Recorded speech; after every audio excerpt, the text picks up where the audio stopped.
जिसेथि श्री श्री बिमा सरास्वती फुजा थामहिनबा बिमा बोरलि बुरिनि गोथार फुजा फोरबो फालिथाय खुंदों।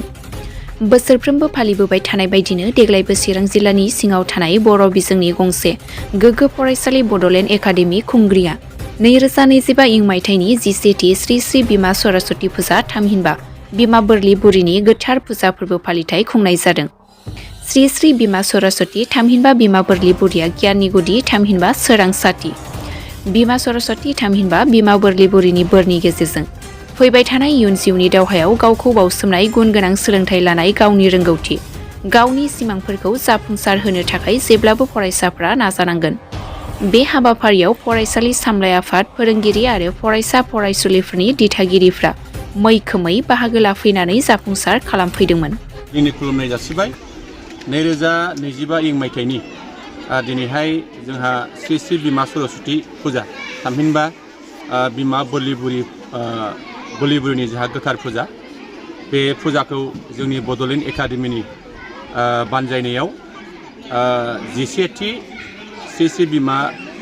सरस्वती फुजा बेखौ जोङो एसे सिगाङाव जों खुंफुंबाय आरो जोङो दिनैहाय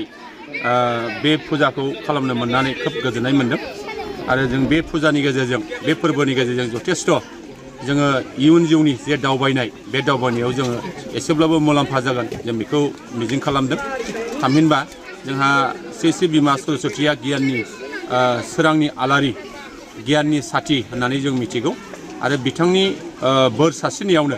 बिथांनि बोर होनायावनो जोङो दिनैहाय मेगन नुयैखौ नुनो जोङो सिगांबोदों, लिरनो रोङैखौ जोङो लिरनो रोंबोदों, फरायनो रोङैखौ जों फरायनो रोंबोदों आरो इयुनाव जोङो बेबादिनो जोंनि इयुनखौ बेबादि सोलोंथाइनि गेजेरजों जोङो लांनो हायोबा जोङो दिनै गाबोन जोङो मोनसे गुन गोनां सोलोंथाइ आजावनानै इयुनाव जोङो साफा साफा doctor, engineer, professor, lecturer, IAS officer, IPS officer, DCSP जानो हानाय, सुबुं धोन आरजिनो हानाय बेखिनि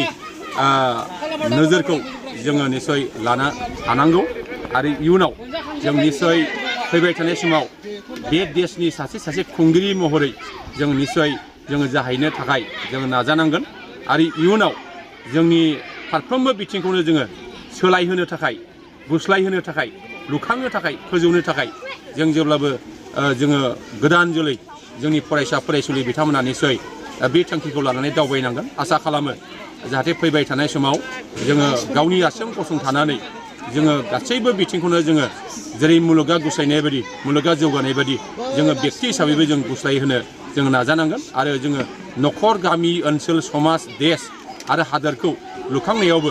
जोंनि लाइमोन फरायसा फरायसुलि बिथांमोना निसय बिथांखि लानानै दावगानो हायोबा निसय जोङो जाफुंसार जागोन, आं बेखौ मिजिं खालामो।